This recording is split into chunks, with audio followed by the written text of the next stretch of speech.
بسم الله الرحمن الرحيم. السلام عليكم ورحمة الله وبركاته. الحمد لله الذي أرسل إلينا خير البشر. Segala puji bagi Allah Jalla Jalaluh yang telah mengutus kepada kita manusia yang terbaik. Allah utus beliau sebagai rahmatan lil alamin. Allah utus beliau sebagai basyiran wa nadhiran. Allah utus beliau sebagai sirajan munira, cahaya yang menerangi, sehingga kita akan melihat bagaimana dunia yang sebelumnya gelap gulita dengan kedatangan Rasulullah Sallallahu Alaihi Wasallam menjadi terang benderang. Bagaimana ibunda Nabi Alaihi Salatu Wasallam tatkala melahirkan Rasulullah Sallallahu Alaihi Wasallam, dia melihat cahaya yang menerangi Syam. Ahibati fillah, kita mengetahui bahwa perjuangan Nabi SAW sangatlah panjang. Beliau diutus menjadi seorang Nabi tatkala umurnya 40 tahun. Kemudian setelah itu selama 13 tahun beliau berjuang menyampaikan agama Allah ini. Wahyu yang pertama turun adalah Iqra. Antum bisa bayangin bagaimana Iqra turun di sebuah daerah yang tidak ada sekolahan di sana, di lembah yang dikenal dengan lembah kebodohan jahiliyah, orang-orang yang hidup di sana. Tapi di situ ada rumah Allah yang pertama kali diletakkan di muka bumi ini. Iqra. Tatkala Iqra turun, beliau ketakutan, beliau menggigil, demam. Dan kita akan melihat bagaimana Rasulullah SAW juga demam, menggigil ketika beliau meninggalkan dunia ini. Sallallahu Alaihi Wasallam. Kemudian beberapa hari kemudian ada yang mengatakan selama 40 hari wahyu berhenti, tidak turun. Wahyu kedua yang turun adalah Ya ayyuhal muddathir qum fa'anzir. Wahai orang yang berselimut, bangkitlah engkau.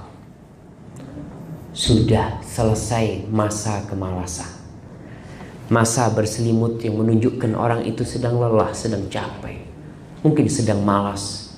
Qum fa'anzir. Saatnya engkau bangkit untuk menyampaikan agama Allah ini. Dan Rasulullah SAW bangkit berdakwah. 3 tahun beliau berdakwah sembunyi-sembunyi. Kenapa beliau dakwah sembunyi-sembunyi? Bukan karena beliau takut, tidak. Tapi itulah wahyu ilahi yang datang kepada beliau. Dan di sini umat Islam harus belajar strategi bagaimana merencanakan dakwah itu sendiri, tidak asal-asalan.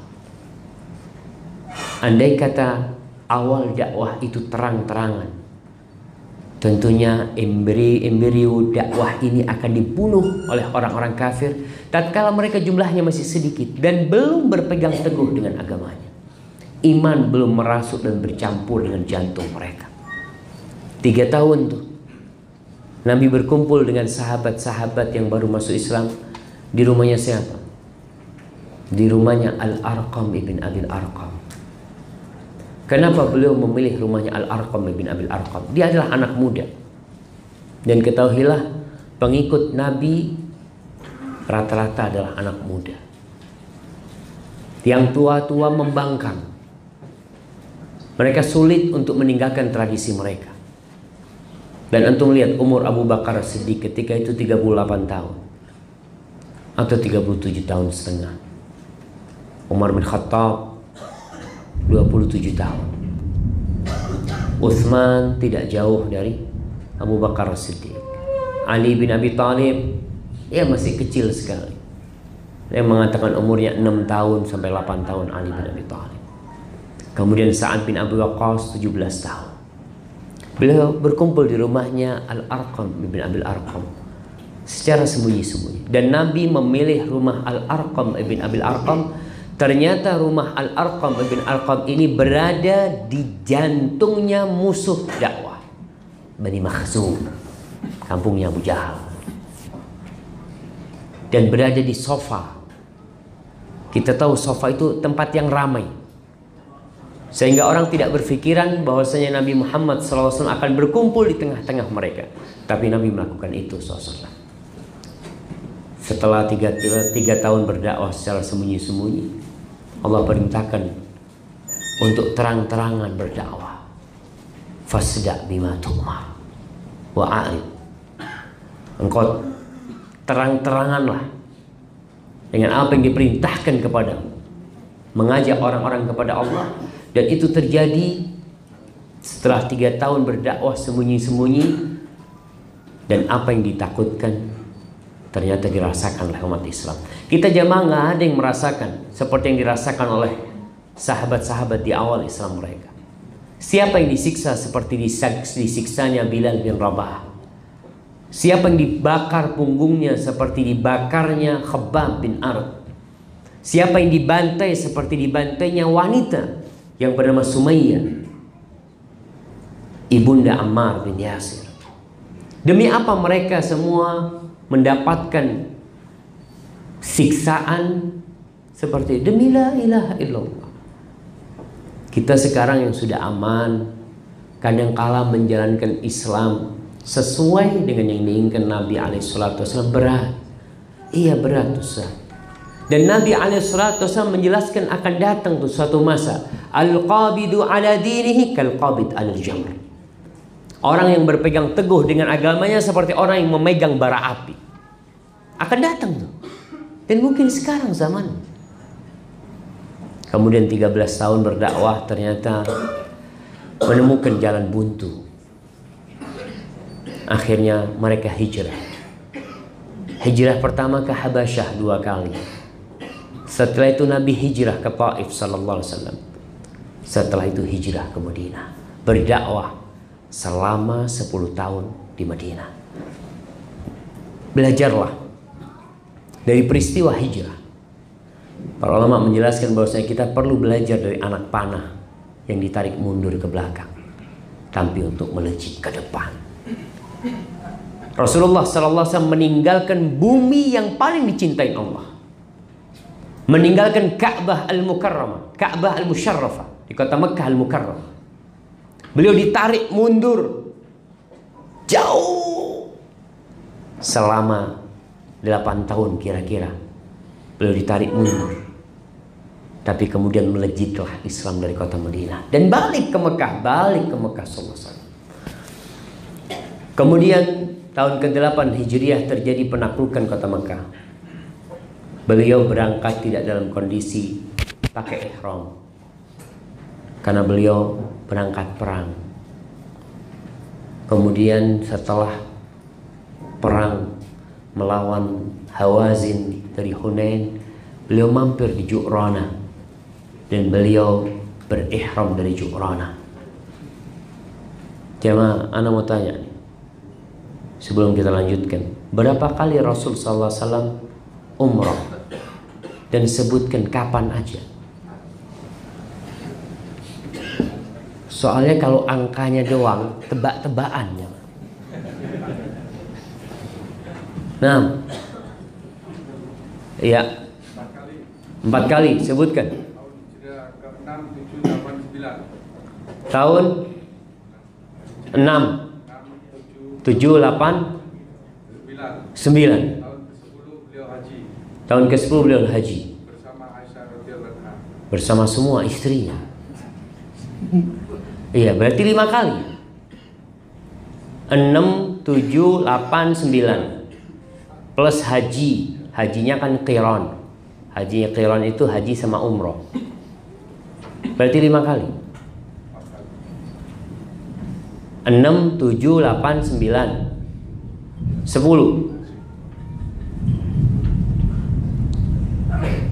Kasih hadiah, kasih.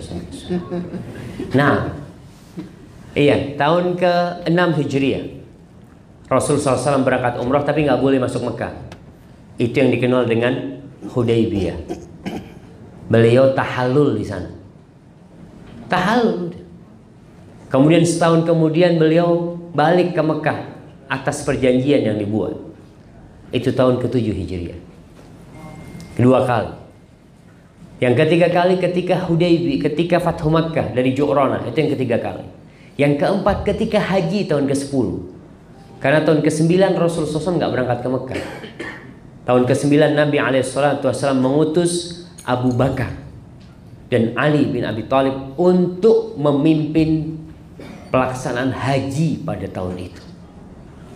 Jadi tahun ke-10 beliau haji yang dikenal dengan haji wada. Dan haji itu qiran, mencampurkan umrah dengan haji sallallahu alaihi wasallam. Setelah kepulangan Nabi sallallahu alaihi wasallam dari haji, beliau jatuh sakit. Peristiwa itu di akhir bulan Safar atau di awal bulan Rabiul Awal. Kita sekarang berada di awal bulan Rabiul Awal. Kira-kira 1428 tahun yang lalu, seperti bulan ini, Nabi SAW sakit pada tahun 11 Hijriah. Beliau sempat meminta kepada Maula, mantan budaknya, Muwaihibah, Abu Muwaihibah, untuk menemaninya mengunjungi kuburan Baqi di tengah malam. Semalam kita sampaikan bahwa Nabi SAW terkadang mengunjungi Baqi di malam hari. Pernah beliau mengunjungi Baqi sendirian di malam hari. Yang ketika itu Aisyah radhiyallahu ta'ala kehilangan Nabi. Dicari, Nabi nggak ada. Ternyata Nabi di Baqi. Dan sebelum meninggal dunia dalam kondisi beliau mulai sakit, beliau minta didampingi Abu Muwaihibah untuk mengunjungi Baqi di tengah malam. Karena beliau mendapatkan perintah untuk memohonkan ampunan bagi penghuni Baqi. Setelah itu pulang dari Baqi, sakit yang ditimpa Nabi SAW semakin menjadi-jadi. Namun beliau tetap bermalam secara giliran di rumah istri-istri. Dan akhirnya beliau tidak tahan lagi. Ketika beliau berada di rumahnya Maimunah bintul Harith, beliau memanggil semua istrinya. Lalu beliau bermusyawarah dengan mereka, minta keridhaan mereka. Antum lihat Rasulullah SAW bagaimana beliau berusaha untuk berlaku adil dengan istri-istri. Dan ini pelajaran penting untuk orang-orang yang menikah lebih dari satu, atau yang ingin menikah lebih dari satu. Ingat, kalau engkau takut tidak bisa berbuat adil, haram kau kawin lagi. Allah mengatakan fa in khiftum alla ta'dilu fawahid. Kalau kau takut, khawatir nih ada perasaan kayaknya aku nggak bisa berbuat adil, lalu kau maksa nikah lagi, maka haram pernikahan itu. Walaupun pernikahan itu sah, karena Allah mengatakan fa in khiftum alla ta'dilu. Dan bayangkan bagaimana Rasulullah SAW sempat mengharamkan madu. Allah tegur. Apa kata Allah? Ya ayyuhan nabiyyu lima tuharrimu ma ahallallahu lak tabtaghi mardata azwajik wallahu ghafurur rahim. Wahai Nabi, kenapa engkau mengharamkan apa yang Allah halalkan untukmu? Apa tujuannya Nabi? Tabtaghi mardata azwajik. Nabi hanya ingin semua hati istrinya senang. Udah, kalau memang madu ini bikin ribut, ya udah aku haramkan sudah. Sampai seperti itu Rasul SAW menjaga hati istri-istri, menjaga perasaan mereka. Maka tatkala beliau sakit, beliau kumpulkan istri-istrinya di rumah Maimunah, lalu beliau meminta agar mereka ridha. Beliau dirawat di rumahnya Aisyah radhiyallahu taala anha. dan semua istrinya ridha. Dia tuh Nabi SAW, utusan Allah. Kadang-kala muncul suami-suami yang ya, kalau kau mau kayak gitu, seperti ini aku membagi, kalau enggak cerai. Nabi enggak SAW, didudukkan dan minta kerelaan mereka. Kemudian beliau dirawat di rumahnya Aisyah radhiyallahu taala anha. Sakit yang dirasakan oleh Nabi sallallahu alaihi wasallam berkepanjangan, dan riwayatnya kekasih yang tingkatannya lebih daripada Al-Habib. Ada Habib, ada Khalil. Khalil tuh kekasih yang Masya Allah, udah gak ada yang melebihi. Dan antum lihat bagaimana Allah mengangkat Nabi Ibrahim sebagai Khalil, dan diuji Nabi Ibrahim atas cintanya. Disuruh meninggalkan anaknya, karena tidak boleh ada bagian hatinya yang kemudian diberikan kepada anaknya. Setelah itu anaknya besar, disuruh menyembelih anaknya untuk membuktikan kebenaran cinta Nabi Ibrahim kepada Allah Jalla Jalla. Dan Allah telah menjadikan aku sebagai Khalil, sebagaimana Allah menjadikan Nabi Ibrahim sebagai Khalilnya.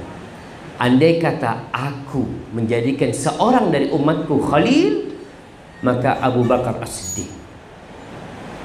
Lalu beliau mengatakan, sesungguhnya orang-orang sebelum kalian itu, mereka menjadikan kuburan nabi-nabi mereka dan orang-orang soleh di antara mereka sebagai masjid-masjid, sebagai tempat-tempat ibadah. Ala, ingat nih kalian, fala tattakhidul qubur masajid. Jangan jadikan kuburan itu masjid-masjid. Dan Nabi SAW di masanya dimakamkan para sahabat di Uhud, dimakamkan para sahabat di Baqi, tapi tidak ada masjid dibangun di sana. Di atas kuburan para sahabat nggak ada. Masjid tidak dibangun di atas kuburannya Utsman bin Affan, di atas kuburan istri Nabi, di atas kuburan putri-putri Nabi, nggak ada. Kuburannya kuburan. Dan Nabi mengatakan, aku melarang hal itu. Beliau sallallahu alaihi wasallam juga berpesan agar orang-orang Ansor diperhatikan. Lalu ketika Rasul sallallahu alaihi wasallam dalam kondisi sakit keras, ya, Masya Allah, beliau sudah nggak bisa berdiri lagi. Beliau bertanya kepada para sahabatnya, asallan nas, ketika itu salat isya kira-kira. Beliau mengatakan, orang-orang udah pada salat. Faqalu la, mereka belum salat. Hum yantadhirunak ya Rasulullah, mereka sedang menantimu wahai Rasul SAW.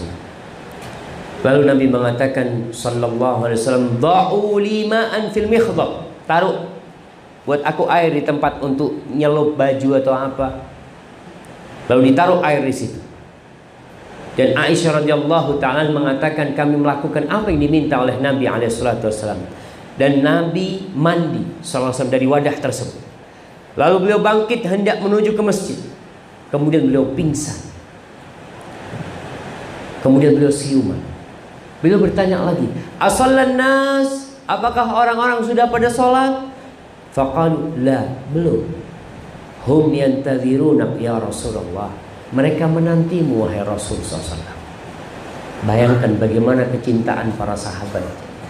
Ditunggu Nabi SAW. Mereka berharap Nabi bisa menjadi imam buat mereka. Lalu Nabi mengatakan lagi, ba'u lima'an fil mikhdab, kasih air lagi, aku mau mandi. Dan beliau mandi. Setelah itu beliau bangkit berdiri dan beliau pingsan lagi. Kemudian beliau siuman kembali. Ini yang kedua nih. Lalu beliau bertanya, asallan nas, orang udah pada sholat? Mereka mengatakan, la ya Rasulullah, hum yantadhiruna, belum Nabi SAW, mereka sedang menantimu. Lalu Nabi mengatakan, ba'u lima'an fil mikhdab, taruh air lagi, aku mau mandi. Lalu Nabi mandi SAW. Dan apa yang terjadi? Beliau mandi dan ketika mau berdiri beliau pingsan lagi SAW. Kemudian ketika siuman lagi beliau tanya, asallan nas, orang udah pada sholat? Belum Nabi SAW, mereka menanti. Lalu Nabi mengatakan, muru Abu Bakar falyusalli bin nas. Sudah 3 kali beliau berusaha untuk bangkit. Dan kalau kita tahu sakitnya Nabi SAW, Ibnu Mas'ud itu pernah memegang tubuh Nabi SAW. Beliau mengatakan, ya Rasulullah, innaka tu'aku wa'kan syadidan. Ya Rasulullah, kau itu sakitnya parah banget, kata dia. Apa kata Nabi SAW? Inni aku wa'kan rajulaini minkum. Sakitku itu sakitnya 2 orang di antara kalian. Ibnu Mas'ud mengatakan, ahadha li anna laka ajrain ya Rasulullah. Apakah ini karena kau akan dapat pahala double? Iya, kata Nabi SAW. Parah sakit Nabi SAW. Dan kita tahu, mati mendadak dan mati tidak mendadak itu bukan tanda husnul khatim atau su'ul khatim. Tapi orang yang dalam kondisi soleh dia mati mendadak, mudah-mudahan husnul khatim. Tapi orang yang dalam kondisi tidak soleh mati mendadak, dia tidak sempat bertobat. Rasulullah SAW Allah kasih sakit sehingga beliau masih bisa berkomunikasi dengan para sahabatnya. Beliau tidak mati mendadak alaihissalam. Kemudian beliau menyuruh Abu Bakar. Aisyah radhiyallahu taala anha mengatakan, inna Abu Bakar rajulun raqiq. Abu Bakar itu orang yang sangat peka hatinya. Wa idza qara'al Qur'an la yamliku dam'a. Kalau baca Quran mesti netes air matanya. Falau amarta ghaira Abi Bakar. Kalau kau suruh selain Abu Bakar, kau suruh Umar. Aisyah mengatakan itu karena takut orang-orang nanti beranggapan sial dengan Abu Bakar Siddiq. Ketika Abu Bakar suaranya yang terdengar dia jadi imam, mungkin orang-orang jadi, oh kayaknya Nabi meninggal dunia. Maka Aisyah takut. Maka dia minta supaya Umar disuruh. Rasulullah SAW akhirnya marah. Beliau mengatakan, muru Abu Bakar falyusalli bin nas. Suruh Abu Bakar. Akhirnya Abu Bakar datang. Berulang kali Nabi nyuruh itu. Ketika Abu Bakar datang, Abu Bakar menyuruh Umar, Umar kau yang jadi imam. Kata nggak mungkin aku maju ke depan. Kau yang disuruh sama Nabi SAW. Akhirnya Rasulullah Abu Bakar Siddiq menjadi imam. Beberapa hari sholat itu Abu Bakar yang menjadi imam radhiyallahu ta'ala anhu. Akhirnya pada suatu hari ketika Abu Bakar sedang memimpin jamaah sholat, Rasulullah Sallallahu Alaihi Wasallam merasa kok badannya agak enakan. Maka dia minta kepada para sahabatnya untuk dipapah ke masjid. Aisyah radhiyallahu taala anha mengatakan, ka'anni anzuru rijlaihi takhuttani fil ardi minal wajh. Nabi itu dipapah nggak bisa berdiri, kakinya itu menggaris garis di masjid itu. Diseret Nabi alaihissalam dipapah. Kemudian beliau diberdirikan di sebelah Abu Bakar. Abu Bakar mau mundur, nggak boleh, kau tetap di tempat. Akhirnya Abu Bakar bermakmum kepada Nabi alaihissalam dan para sahabat bermakmum kepada Abu Bakar As-Siddiq radhiyallahu ta'ala anhu. Sehari sebelum wafatnya Nabi alaihissalam, beliau membebaskan budak-budaknya dan bersedekah dengan beberapa dinar, antara 7 sampai 9 dinar yang beliau miliki. Lalu beliau mengatakan, nahnu ma'asyiral anbiya la nuraf ma tarakna shadaqah. Kita para nabi tidak diwarisi, yang kita tinggalkan itu jadi sedekah. Pada hari wafatnya Nabi alaihissalam, hari Senin nih, para sahabat itu dikejutkan dengan tirai di rumah Nabi alaihissalam yang tersingkap. Para sahabat melihat wajah Nabi alaihissalam. Ketika itu mereka sedang sholat subuh. Beliau tersenyum. Hampir saja Abu Bakar itu mundur masuk ke dalam shaf karena dipikirnya Nabi mau masuk untuk menjadi imam. Dan para sahabat hampir terfitnah karena gembira mereka, Nabi kayaknya ini mau bangkit, ini udah sembuh Nabi alaihissalam. Ternyata Nabi melambaikan isyarat agar sahabat melanjutkan sholatnya, menyempurnakan sholat mereka.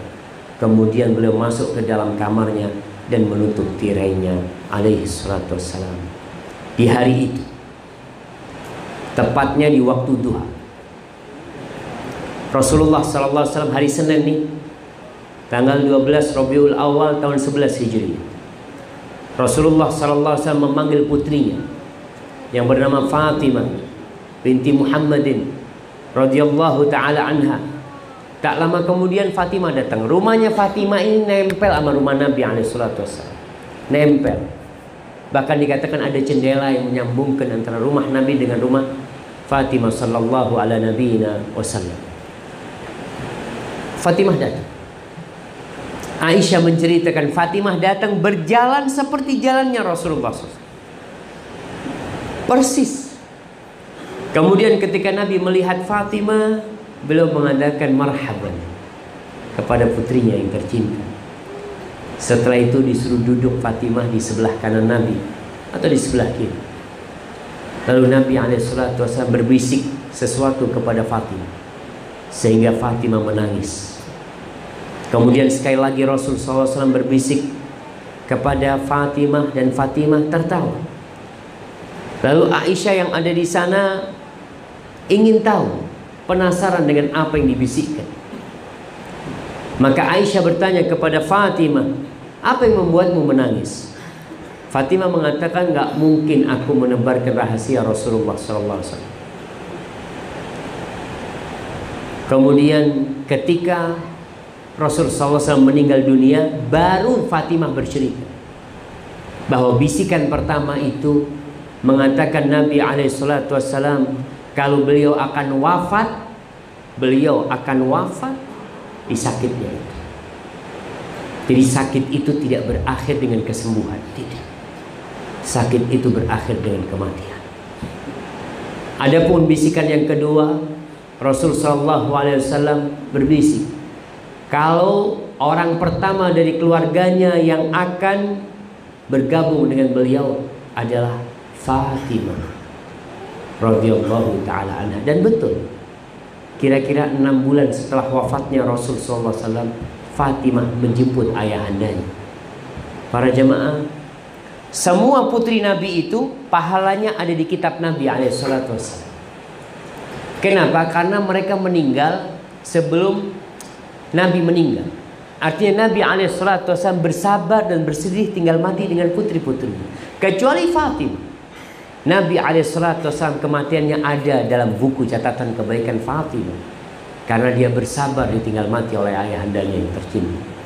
Ahibati fillah, tatkala Fatimah melihat kondisi Nabi SAW semakin memburuk, Fatimah mengatakan, wa karba ala abata, kata dia, alangkah beratnya penderitaan ayahku.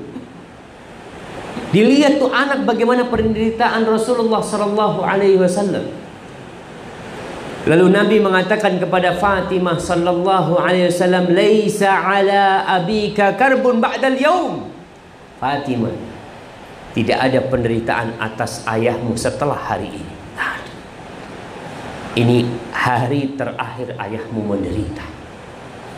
Wallahi jamaah, kehidupan dunia ini isinya penderitaan sebenarnya. Kebahagiaannya bercampur dengan kesedihan, dengan kesengsaraan. Bayangkan Nabi SAW merasakan sakit yang parah beliau. Beliau tuh Nabi SAW. Kenapa beliau tidak dicabut tanpa sakit? Selesai. Sekali lagi, Nabi ingin memberikan contoh kepada para sahabatnya agar mereka bersabar menghadapi sakaratul maut. Dan tidak boleh seorang mengharapkan kematian karena sakit yang menimpanya. Di sisi Rasul sallallahu alaihi wasallam ada wadah air. Beliau memasukkan tangannya ke dalam air tersebut lalu mengusap wajahnya seraya berkata, la ilaha illallah, inna lil mauti sakarat. La ilaha illallah, inna lil mauti sakarat. Kematian itu ada sekaratnya. Sallallahu alaihi wasallam. Kemudian mulailah detik-detik terakhir dari kehidupan Rasulullah sallallahu alaihi wasallam. Aisyah radhiyallahu taala anha bercerita, Abdurrahman ibn Abu Bakar As-Siddiq masuk menjumpai Nabi alaihi salatu wasallam. Sedangkan Nabi bersandar di dadanya Aisyah radhiyallahu taala anha. Abdurrahman ketika itu membawa siwak. Dia sedang bersiwak.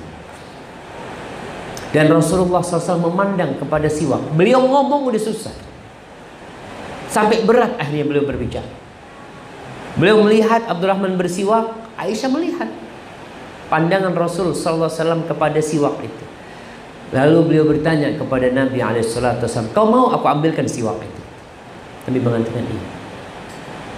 Lalu diambil tuh siwak dan digigit. Kita tahu siwak itu ada apa namanya jemaah? Yang kayak anunya sikat gigi itu, sabut ya. Iya, sabutnya itu sama Aisyah digigit, dibuang. Bekasnya Abdurrahman itu dibuang, digigit. Setelah itu beliau lembutkan lagi buat Nabi SAW. Diambilkan yang baru dari dahan yang baru itu, digigitkan lalu diberikan kepada Nabi SAW. Dan Nabi bersiwak dengan model yang paling indah pada waktu itu, kata Aisyah radhiyallahu taala anha. Setelah beliau bersiwak, Nabi SAW mengangkat tangannya ke langit, mengatakan, Allahumma fir rafiqil a'la, Allahumma fir rafiqil a'la. Ya Allah, bersama ar-rafiqul a'la, bersama orang-orang yang baik, dengan nabi-nabimu yang telah mereka meninggal dunia, bersama mereka yang ada di atas sana. Peristiwa itu terjadi pada puncak duha atau sudah masuk di pertengahan siang. Ketika Nabi SAW tangannya perlahan-lahan jatuh, ketika itu Fatimah mengatakan, Ya abata ajaba rabban da'a, Ya abata man jannatul firdausi ma'wa, Ya abata ila Jibril nan'ah. Dia mengatakan, wahai ayah yang telah memenuhi panggilan Rabbnya, wahai ayah yang surga Firdaus menjadi tempat kembali, wahai ayah, kepada Jibril kami mengabarkan atas wafatmu. Dan Nabi SAW meninggal dunia. Apa yang terjadi? Kota Madinah jadi gelap gulita. Wallahi, Anas bin Malik bercerita, lamma kana al-yawm alladhi dakhala fihi Rasulullah SAW, di hari ketika Nabi SAW masuk ke kota Madinah, adha'a minha kullu syai'. Segala sesuatu di Madinah itu bercahaya. Segala sesuatu. Mau itu pohon, mau itu rumah, mau itu apa, bercahaya dengan datangnya Nabi SAW. Falamma kana al-yawm alladhi mata fihi adlama minha kullu syai'. Ketika beliau meninggal dunia, semuanya gelap gulita. Dalam riwayat beberapa orang disebutkan sampai kita itu nggak bisa melihat tangan kita sendiri. Gelap cuma. Mereka ditinggal mati oleh Rasul.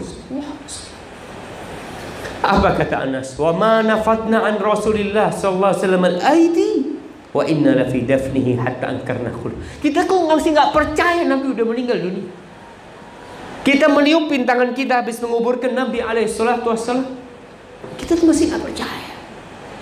Jadi jamaah, kalau ada orang yang kena musibah yang besar, ingatlah dengan musibah ditinggal mati oleh Nabi SAW. Itu ketika orang-orang pulang dari menguburkan jenazah. Dan kita tahu jenazah Nabi 3 hari tidak dikubur, karena mereka bingung, mereka shock. Sampai akhirnya dipilih Abu Bakar menjadi khalifah, lalu dimakamkan Nabi SAW. Ketika orang habis menguburkan jenazah, Fatimah radhiyallahu taala anha bertanya kepada Anas, mengatakan, atabat anfusukum an tahthu ala Rasulillah sallallahu alaihi wasallam. Kalian tega menutupi jasad Nabi dengan tanah, itu tega kan? Tapi itulah syariat. Mereka tidak ingin menutupi jasad Rasul sallallahu alaihi wasallam dengan tanah. Tapi Allah sudah mengatakan, innaka mayitun wa innahum mayitun. Kau akan mati, kau mayit, dan semuanya bakal mati. Tidak ada yang kekal dalam kehidupan dunia. Dan kejadian setelah Nabi SAW wafat itu, ketika bingung di Masjid Nabawi, Umar sampai nggak percaya Kemudian datang Abu Bakar As-Siddiq, masuk menjumpai Nabi SAW. Dia cium, dibuka tu wajah Nabi SAW, dicium pipi dan keningnya. Lalu Abu Bakar mengatakan, tibta hayyan wa mayyitan ya Rasulullah, engkau hidup mati selalu baik ya Rasulullah.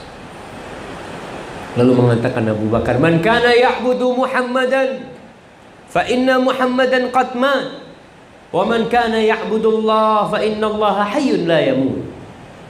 Barang siapa yang menyembah Muhammad sallallahu alaihi wasallam, maka Muhammad telah meninggal dunia. Dan barang siapa yang menyembah Allah, maka Allah hidup dan tidak mati. Ahibati fillah, beliau pergi meninggalkan dunia untuk selama-lamanya. Beliau telah menyelesaikan segala tugasnya dengan sempurna. Risalah Allah telah disampaikan kepada semua umat manusia. Beliau tidak mewariskan emas dan perak, namun beliau mewariskan ilmu. Beliau tidak mewariskan emas dan perak, beliau mewariskan ilmu. Kita ini sekarang berusaha untuk mencari ilmu yang diwariskan oleh Nabi SAW, dan amalkan ilmu itu dalam kehidupan kita. Jangan malas untuk mengamalkan sunnah-sunnah Nabi. Jangan bosan untuk bersalawat kepada Nabi SAW. Allahumma salli wa sallim ala nabiyyina al-Mustafa kullama dzakarahu al-dzakirun wa ghafala an dzikrihil ghafilun. Ya Allah, semoga salawat dan salam senantiasa tercurahkan untuk hamba kekasih sejumlah butiran pasir di lautan, sebanyak bintang-bintang di angkasa, sebagaimana engkau telah bersalat kepada keluarga Nabi Ibrahim. Allahumma salli alaihi wa sallim tasliman mazida. Hadza wallahu a'lam bissawab. Itu yang bisa kita kaji pada kesempatan kali ini. Semoga kita semakin mencintai Nabi SAW dan kita bersiap-siap untuk berjumpa dengan Rasulullah sallallahu alaihi wasallam. Mungkin itu yang bisa Anda sampaikan. Anda serahkan kepada Ustaz Husnul Yakin. Falyatafaddal mashkuran ma'jur.